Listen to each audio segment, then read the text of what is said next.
Hey guys, so today's video is about me comparing and contrasting Stellar and Ripple, but I would like to start with some housekeeping first. As always, my videos should be used for educational purposes and should not be taken as trading advice. Second, I have started interviewing different teams as a way to monetize my channel.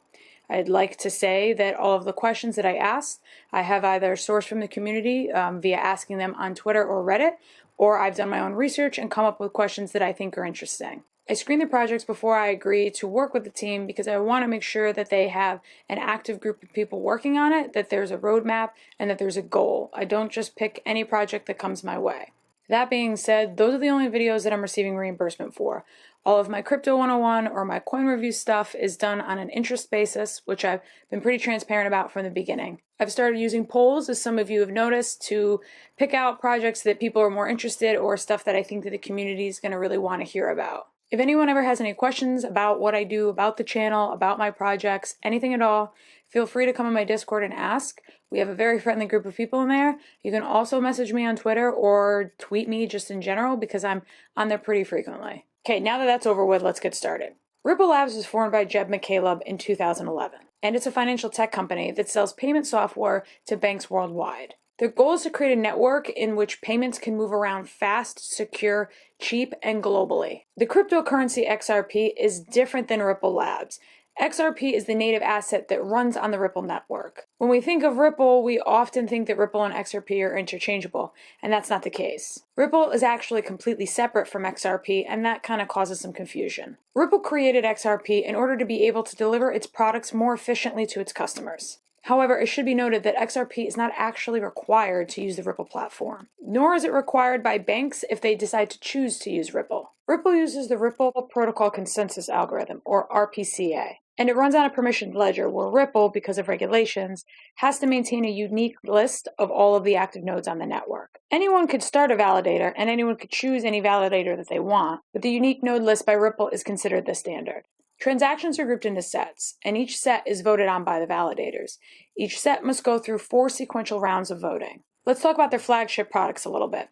Their first product is xCurrent. It gives banks the ability to move money across borders, and it runs on RippleNet, the Ripple blockchain, but it does not use XRP. Banks like this software because it allows them to save money and time when sending payments. The next one is xRapid, and this helps banks improve their liquidity when moving into emerging markets. And this is actually the only Ripple product in which XRP is required. Banks might like this because, as mentioned before, it helps improve liquidity, but they may not like it because it's introducing a little bit more of an unknown, which is the volatility of XRP in the market. XVIA is the final one, but it's still in development. It's scheduled to come out somewhere in early 2018, and apparently it's pretty similar to xCurrent.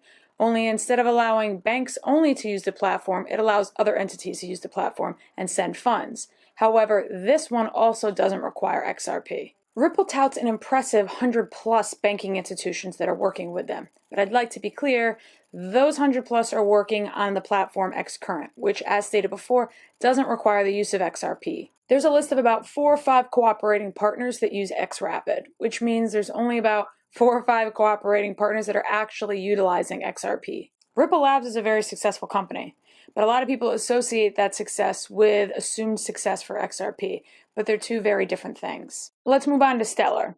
So Stellar was founded in 2014 by none only but Jeb McCaleb. Yes, the same Jeb McCaleb that founded Ripple. He's also the same guy that founded Mt. Gox in 2010, but then he, I guess, jumped ship in 2011. Originally, Stellar was a fork of Ripple, but it was actually named Stellard at the time. One of the co-founders, Joyce Kim, said that she found an issue in the Ripple protocol, and this made the Stellar Development Foundation create a brand new code for the Stellar network called Stellar Core. That came with a new consensus algorithm and a new code, and they renamed the project just Stellar.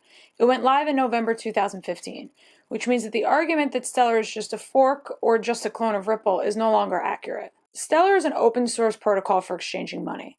And where Ripple wants to target financial institutions as its user base, Stellar just wants to target, well, individuals as its base. Lumens, or XLM, is the native asset of the network. It can also be sent very quickly with very low fees. Lumens are necessary to use the bridge network to conduct transactions through multiple currencies. Rather than proof of work, Stellar uses SCP, or the Stellar Consensus Protocol. This is an evolution of the Federated Byzantine Agreement, or FBA. Stellar is based on a quorum, not a block. The protocol uses quorum or quorum slices, which are set nodes that are reached to come to an agreement. The quorum securely reach consensus by exchanging signatures. So let's cover some similarities. The first and most obvious one is both projects were founded by Jeb McCaleb. The platforms were created as a bridge to help utilize multi-currency payments to either individuals or institutions. Both projects are very fast with very low fees. They are both also a pre-mined coin, and they have a circulating supply of 100 billion. Some differences. Ripple states that they can handle 1,500 transactions with 4 transactions per second. Stellar states that they can handle 1,000 transactions per second, but they've tested up to 3,000 and have not run into any issues.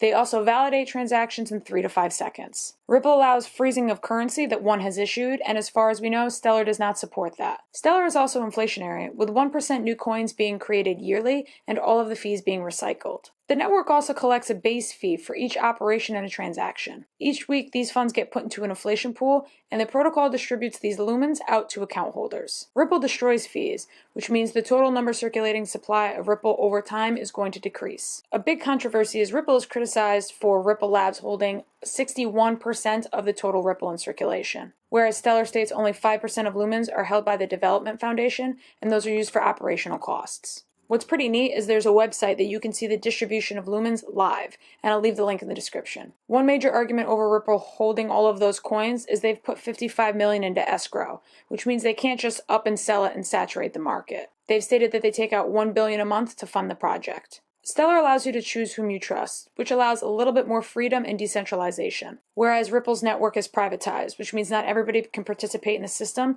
unless they're on the listed trust of nodes. The protocol does not allow you to choose who you want to trust, and although the network may have a lot of nodes, most of those nodes are backed by a node on the Ripple network, which means it's controlled by the company and thus it's not decentralized. I think Ripple's realized that this is a cause for concern for the community because they have stated that they're going to try to move to a more decentralized node setup, but I'm not entirely certain how that would work. To me, one of the major differences that stuck out was the fact that Lumens is needed for the Stellar network to function, whereas the majority of the Ripple Labs products don't require XRP. The argument about decentralization gets pretty heated too. I've seen it happen on Reddit and I've seen it happen on Twitter.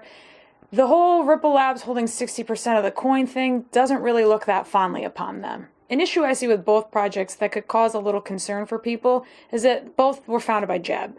And I don't mean this negatively as him as a person. Obviously, I don't know him personally, but his history within the crypto space could cause people to see these projects in a bit more of a tainted light. I assume no matter what I do here, I'm going to catch flack for this video. I really did do my best to come up with very unbiased information, compare and contrast, and try to find that defining line between what makes them different projects, because it's something that I certainly didn't understand, and I definitely wanted to find out on my own. As usual, I want to thank you guys for watching. If you haven't subscribed yet, you should hit the button wherever it is below and do that. I'm always very appreciative of all the support I get from you guys. If anybody wants to comment on this or tell me why they disagree, feel free to jump in my Discord. As always, you can check out my Patreon account if you want to support the channel. Never expected, but always appreciated. Thank you guys for watching, and I will see you next time.